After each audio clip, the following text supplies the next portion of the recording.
tell, don't tell Amma that her sweet boy had to make his own food in his sister's house. She's not going to be happy. No, I'll be slaughtered. She's going to be like, no more Melbourne trips for you. Hello and welcome back to Have You Eaten Yet? My name's Jyotsna. I'm Shashank. And we are siblings. Shashank is 7 years younger than me, and we thought we would co-host this podcast so that we can create a space to have discussion, debate, passionate conversation about the immigrant experience, because it's a common experience for sure, but there is a unique element to each of our upbringings and lives now. And on that note, I wanted to talk today about a very, very important, relevant topic about masculinity and a man's place in modern society. You're a man. You Is that a question? You're a straight heterosexual man of color and perhaps fall into the most traditional mold of masculinity, right? In modern society. So I want to almost interview you today and get your perspectives on what it means to be a man, what it means to be masculine, what it means to be in a relationship with a modern woman, what it means to have platonic female friends and their perspectives, and what your role is in their lives as a sister, as a son, and so on. So I'm ready. Yep. You ready? Let's start with a cheers. Let's start with a cheers. What does it mean to be a man right now in society today? For me, I see it as being support in a partnership. So being someone that can be relied upon by another person in whatever way. That doesn't have to be financial, which was the traditional definition of a man. I think some of the traditional values I still think are true. Being strong, being resilient, being determined, driven, all of those qualities I think still do exist to me, being a man. And just being tough and taking on the world. And to your question, that's what I think a man place is to be tough.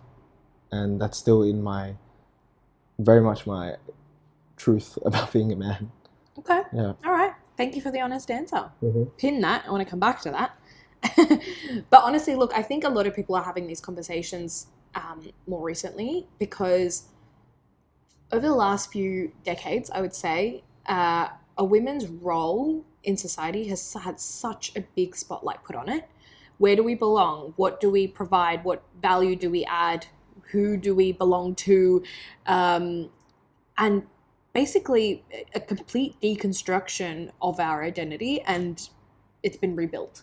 And there have been generations of women that have fought for the rights and freedoms we have today. And we have optimized those opportunities to redefine who we want to be and what kind of role we want to play in society and what value we want to add. But unfortunately, during that whole process, I think we haven't kept the same pulse, or we haven't created the same space for men to redefine their identity. And we haven't taught them to process their emotions or build up their emotional intelligence or just even simply just make it okay to not identify with the traditional definition of masculinity as some of the characteristics you brought up today. So I think that's where the problem's coming from. And I'd be interested to hear what it was like for you as far as you can remember in terms of maybe like early teens and going into university and so on, those formative years. What kind of representation do you think you had of men? I think for me, the biggest thing was, especially in those formative years, which is like your early to late teens, I was in a selective school. I was surrounded by families that looked very much like ours. Everyone had the kind of same structure. It was a husband who worked a white-collar job, earned the money. Mum was either working part-time, taking care of the family. Mm-hmm. Even at school, you'd always see mums come in And even with my friends, like I'd go to their house after school. It's like their mum's home. Their mum would make you food, not the dad. No one's dad was ever home to receive you. And even in university, I think that was a slight change because your circle expands and you meet different people from different backgrounds. But in those formative years, those fundamental, what we consider like pen on paper, man, woman role was the same. Like everyone had the same. It was man, support, bring home the bacon, that role. And then woman, take care of the kids, nurturing, caring. And that was it. Yeah. And So there was no representation of an alternative no, way of doing things. no, never. Like none of my friends have a stay-at-home dad. Yeah. That No, I I can think haven't of. either. Yeah. I know plenty of stay-at-home mums out of my friend circle. Majority. Yeah. Our mum. Yeah, Yeah. exactly. Yeah. And even in like media and film, same thing. A man is always depicted as like this like macho, 8-figure income and abs and all of this, and woman's depicted as like this like cute like man's trying to woo her kind of vibe. It's changing. I think the media side of things is definitely changing, but now it's like those formative years have passed, so it's ingrained. Those ideas are ingrained, and that definition of being a man is ingrained inside me already. And do you find that in your circle of male friends and relatives and so on, that there is now space to question those ideas? I think so. I think it's slightly starting. It's not as like it's not a conversation that like the boys will have on a regular basis. Sure. But even from a joking perspective, I know that I can, and if the boys are listening, they'll know. But it's like we joke about, I would happily be a stay-at-home dad. Right. Like I wish I'm just going to marry a rich wife and stay at home. And it's a joke, but it's a joke that we can have. Yeah. That before maybe would have been like toughen up, man up, like go work your ass off. Like, what are you doing? Interesting. It's not that. So I think even that in itself, it's a very small change, but you can see it slowly coming. I think over time, women have had that space to develop those skills and become who we need for ourselves rather than seeking it externally.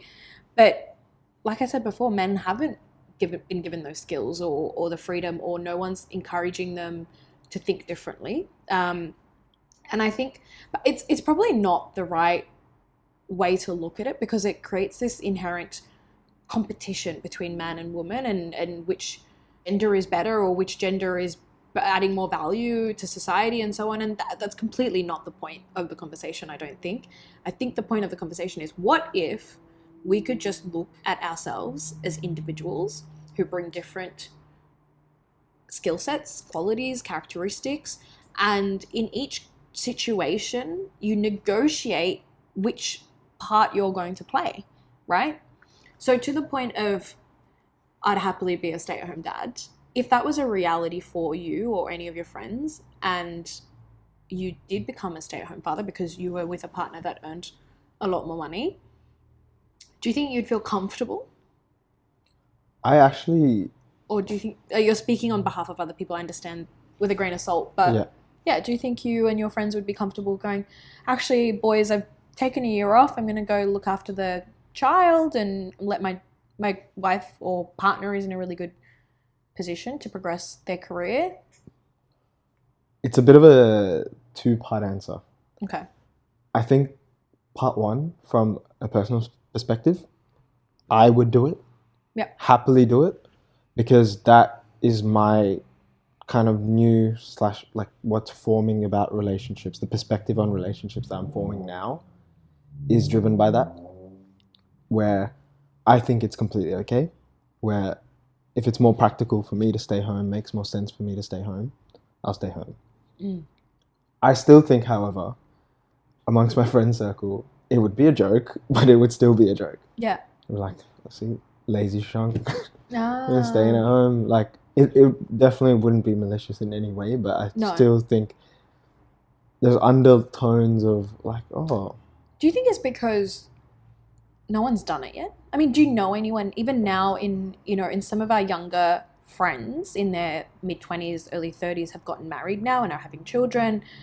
Even still, I don't have anyone in my friendship circle where the man has stayed at home to look after the child. no, like I'm trying to rack an example out of my brain and I just cannot find one No. where I know that a guy has stayed home and wife's gone to work. Yeah. I'm sure it exists, and our audience can tell us if it does. Yeah, if it's If you happening in know- your home, yeah, please tell let us. us I know, want to 'cause- know. Here's what I'm thinking, okay? I'm thinking that you are in a relationship in 10 years' time. You're with somebody, you've just had a child, a baby, and your wife is a judge. Her career is you're a lawyer, you're doing well for yourself too, but she's a judge. And you go, do you know what, honey? I'll stay home. I'll look after the kids. Bringing that up to our parents or our extended family in India or in Australia or our friendship circles, I'm wondering how that conversation would go. And unfortunately, I have this vision of it happening with a bit of friction still. Yeah. I don't think it's going to be a conversation where you come into the room and say, I'm actually not working anymore. I'm looking after my beautiful son or daughter for a year. I don't think that these aunties and uncles and parents are going to go, well done. I'm really proud of you for making that space for your wife to progress her career. Whereas if I had a family in the future and I had a child and I went and I said, I've actually stopped working to look after the child, and they go, yeah, well, of course. Yeah. I unfortunately think that's still how the conversation would go. Yeah. By the way, if any girls are out there that want to be a judge, let me know. Want to have a baby? Yeah. Make me a stay-at-home dad. But yeah, I still think that even to our own parents, I think it would be a discussion. I don't think it would be I'm going to tell you you're going to be okay with it. Yeah. It'd be like, why? You have this, or what would people think? And those ideas are so like pervasive in our society, our community. And I know for a fact that the next gathering we go to and I'm like, I'm staying at home, on face value, some people might be like, I'm so proud of you, good job. But I can envision them going like, What's he doing? Like, what kind of man are you? Yeah. Staying at home, like, and letting your wife go to work? Do you think that's what stops young men of your generation to consider tapping into their feminine a little bit more? I think so, because even though it's like changing, times are changing, I still don't think it's completely acceptable to like have your feminine traits out. There's certain times where it's like, okay, he's fashionable, he cares about X, Y, and Z, it's fine. Mm-hmm. But I still think that in broader society, they still expect you to be a certain type of way. He's a young man. He's meant to be strong and resilient and fit, and X, Y, Z still exists, and I can sense it. Right. Because that is what people have said to me. Like, oh wow, like you did this, good job. That's where you get your validation from, is when you are more inclined to your masculinity than your femininity. Yeah. So do you know what's interesting though, is I'm, especially in the last, let's say 5 years or so, I have received equal amounts of validation for displaying and leaning into my masculine characteristics as I have my feminine characteristics. Yeah, so when I've done some of those, quote unquote traditional masculine roles, I have received the exact same validation. Yeah. Which goes back to my point, is that there's been a space created for women to explore and expand and evolve, and that space hasn't been created for men. If that space was to be created for you in the next 5 years, let's say, what does that look like? What do you want to see where you would feel comfortable going, do you know what, I'm actually a really sensitive person, I'm actually really vulnerable, or I'm actually really I don't know, I'm a nurturer by heart, and it's possible, and it doesn't make you any less of a man to be a more sensitive, emotional, nurturing person. To that point, yeah, what does that space look like if you were to feel safe enough? What does that space look like? I think personally, for me, I've realized as I've grown up is I'm quite sensitive, and I tried to fight it.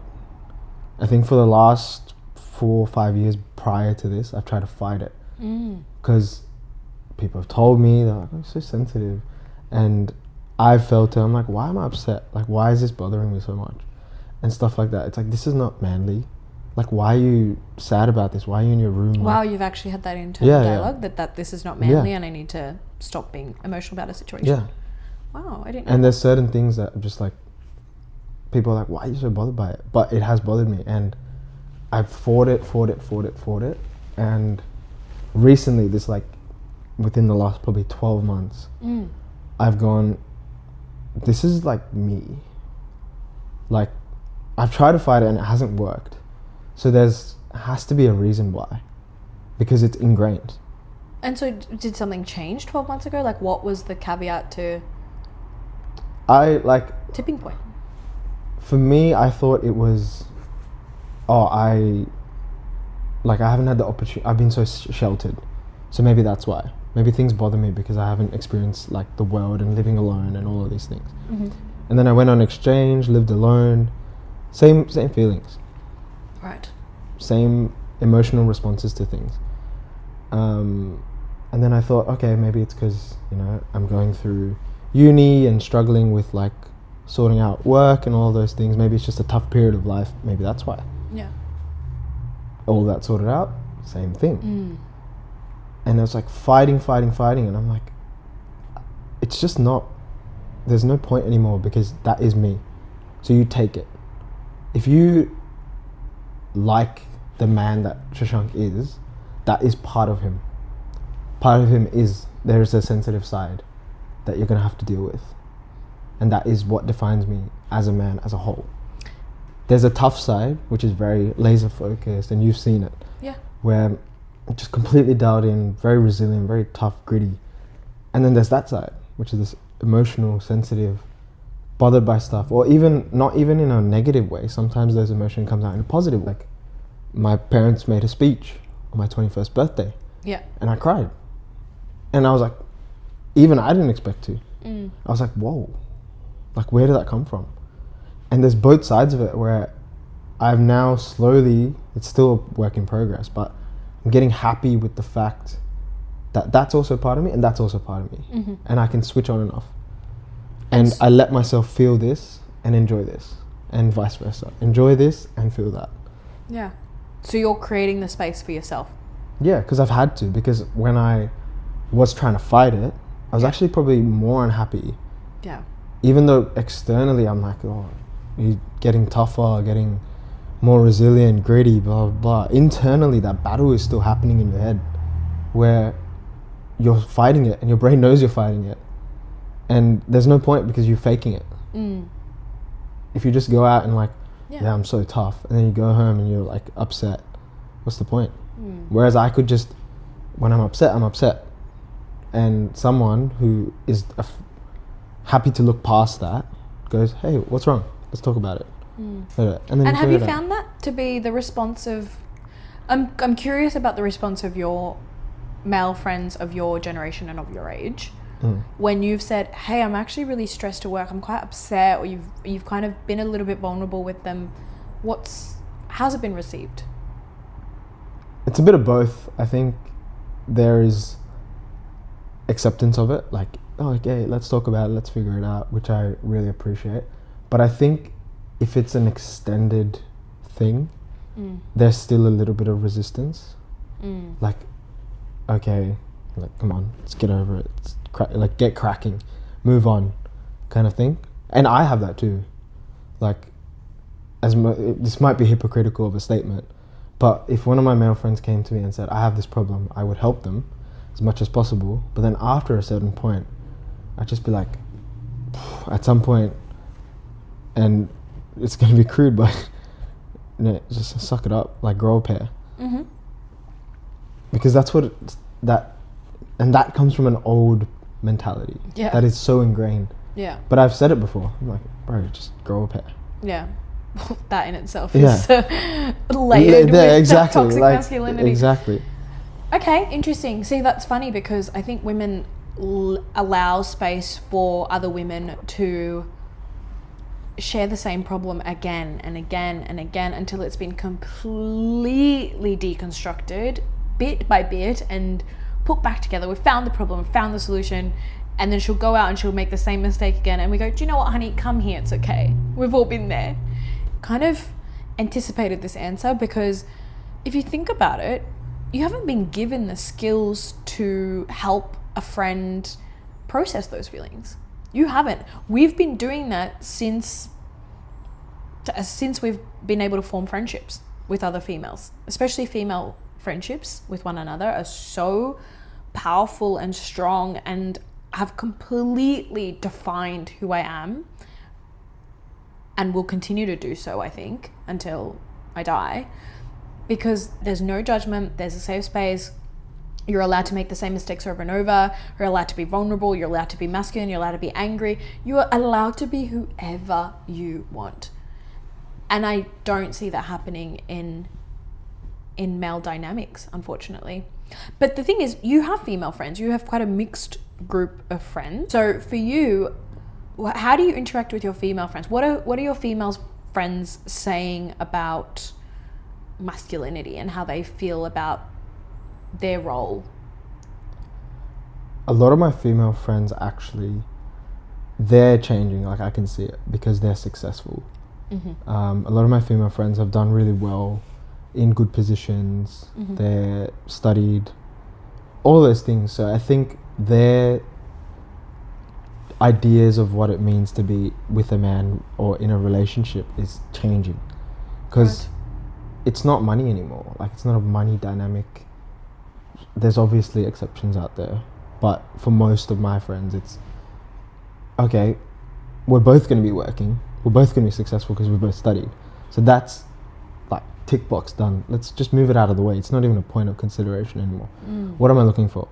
I'm looking for someone who cares about me, who remembers the small things or whatever it is, whatever they're looking for. This is what your female friends are looking for in a romantic hetero partner. Exactly.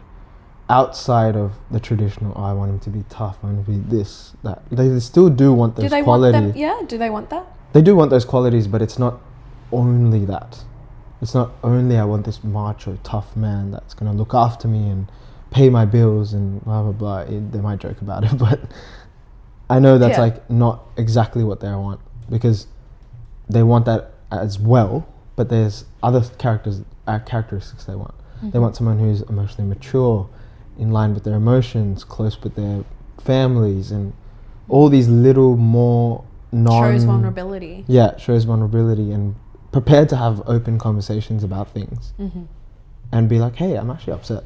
That I think is more and more becoming part of what women are seeing in men. Yeah. These qualities are actually what makes a man a man. I completely agree, and I think it's what women of my generation are looking for as well, and why so many of my amazing, beautiful, successful friends are single. And it's because we go out and we say, okay, well, you know, who are you as a person? He goes, oh, I'm strong, and I earn this much money, and I've traveled the world, and I've started a business, and I've done this and I've done that. And you go, yeah, me too, but what else? And he's like, what do you mean, what else? Like, I don't know, do you go to therapy? Do you process your emotions? Are you emotionally intelligent? No, none of those things, right? So I shouldn't say this is everybody, but this is the majority of the men that we're unfortunately interacting with, and hence we've chosen to take the path of being on our own, including myself. 100% that's been my experience. Not to throw shade, but our age, let's fucking go. This is the difference between because we're different in age.